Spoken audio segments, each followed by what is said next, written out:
হ্যাঁ, তোমরা ঠিকই বুঝেছ। এটা হলো সন্তোষ মিত্র স্কোয়ারের দুর্গা মণ্ডপ, যাদের এবছরের থিম হলো অপারেশন সিঁদুর।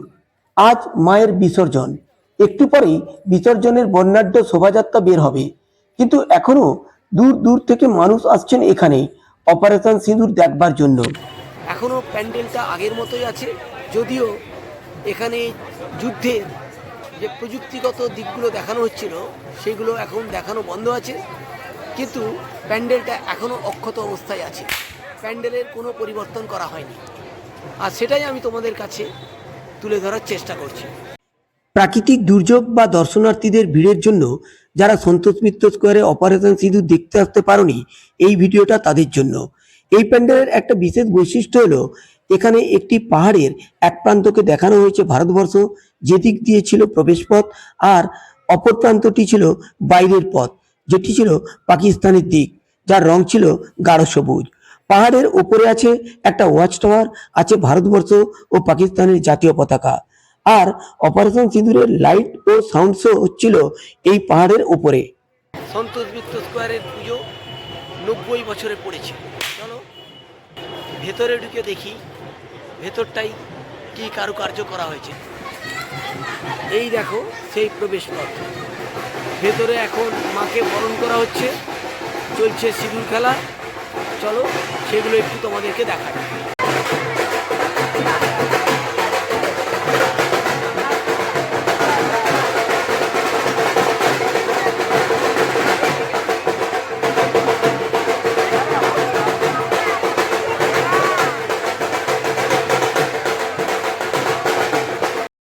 সিঁদুর খেলার সাথে সাথে অনেকে আবার মায়ের সাথে সেলফিও তুলে নিচ্ছেন।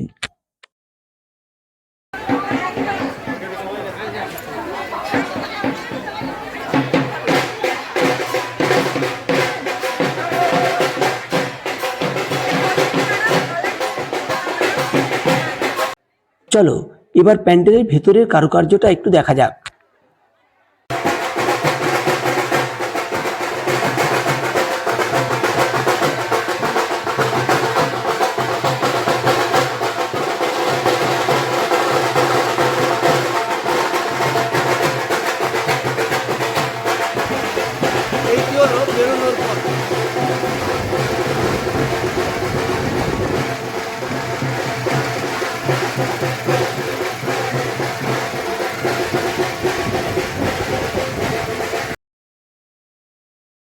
প্যান্ডেলের ভিতরের কারুকার্য সত্যিই মনোমুগ্ধকর, যা হাজার হাজার লক্ষ লক্ষ দর্শকদের দৃষ্টি আকর্ষণ করেছিল। তাই তো বহু দূর দূর থেকে বহু মানুষ ভিড় জমিয়েছিল এই পূজা মণ্ডপে।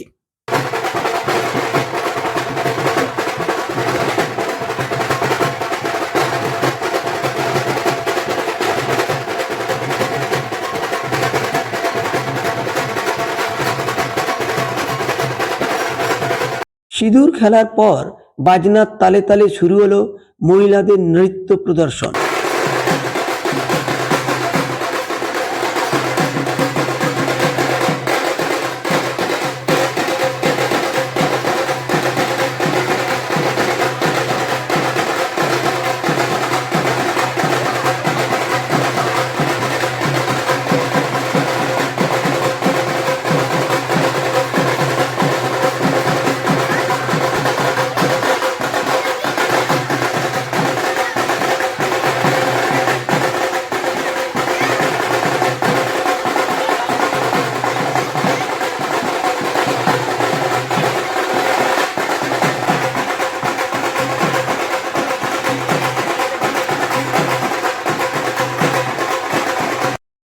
বিসর্জনের দিন সন্তোষ মিত্র স্কোয়ারে প্রতিমা বরণ, সিঁদুর খেলা, মহিলাদের নৃত্য প্রদর্শন ও মণ্ডপ সজ্জার উপরে আমার এই ভিডিওটি তোমাদের কেমন লাগলো অবশ্যই কমেন্ট করে জানিও।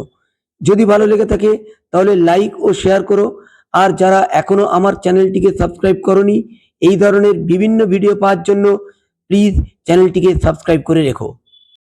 আজ তাহলে ভিডিওটা এখানেই শেষ করছি, দেখা হবে পরবর্তী ভিডিওতে।